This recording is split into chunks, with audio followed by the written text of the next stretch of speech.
যে পিতা তার সন্তান বিদেশে যে মাথার ঘাম পায়ে ফেলে লক্ষ লক্ষ টাকা ইনকাম করে বাড়িতে পাঠায়, অনেক বাবা আছে নিমহারামি বাবা, যারা সন্তানের টাকাগুলো ব্যাংকে জমা রেখেছে, বাবার নামে অ্যাকাউন্ট করা, সন্তানের টাকাগুলো সন্তান সেই টাকা ব্যাংকে পাঠিয়েছে, বাবা এই টাকা নিয়ে ওর ছোট ছেলে বাড়ি করে দেয়, মেয়েদের বিবাহ শাদী দেয়, জায়গা জমি করে, কিন্তু ছেলে যখন বাড়িতে আসে তখন তার সম্পত্তি দেওয়া হয় না, সমান ভাগে বন্টন করা হয়।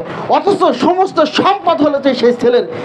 যে ছেলে বিদেশে গিয়ে কষ্ট করে টাকা ইনকাম করে বাবার অ্যাকাউন্টে পাঠিয়েছে, আর এই বাবা অন্যদের নামে লিখে দিল, এই সন্তানের জন্য কিছু রাখলো না, এই বাবা কিয়ামতের দিন ধরা খেয়ে যাবে। এই বাবা কিয়ামতের দিন জবাবদিহি করা লাগবে, তাকে জাহান্নামে যেতেই হবে, কারণ সন্তানের সম্পদ আত্মসাৎ করে নিয়েছে। যে ভাই তার বোনের সম্পদ আত্মসাৎ করে নেবে তাকে জাহান্নামে যেতেই হবে। সম্মানিত সমবেত মুসল্লিবৃন্দ, আপনাদেরকে বলি এবং যারা দেখবেন নেটে তাদেরকেও উদাত্ত আহ্বান জানাচ্ছি, যদি আপনার পিতা আপনার ফুফুর সম্পত্তির বন্টন করে যদি না দেয়, আজকে জুমার সালাতের পরে গিয়ে আপনার দায়িত্ব হবে আপনার পিতার যে সম্পত্তি আপনাকে দিয়েছে এখান থেকে আপনার ফুফুর অংশ দিয়ে দেওয়া।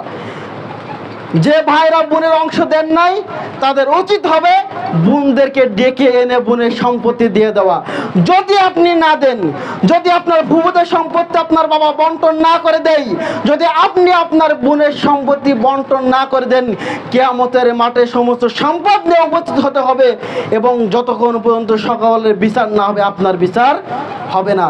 এবং কিয়ামতের দিন এই সম্পত্তির জন্য আপনাকে সওয়াব আপনার বোনেরদেরকে দিয়ে দেওয়া হবে, সেদিন মাপ পাবেন না।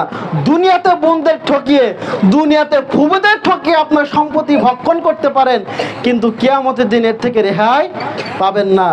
যে সমস্ত বাবারা সন্তানের টাকা নিয়ে বিদেশে যারা টাকা পাঠায়, তাদের টাকা নিয়ে বাবারা আত্মসাৎ করে নিচ্ছেন, মনে রাখবেন আপনার সন্তানকে আপনি ঠকিয়ে দিতে পারেন, কিন্তু কিয়ামতের দিন আপনি এ ছাড় পাবেন না।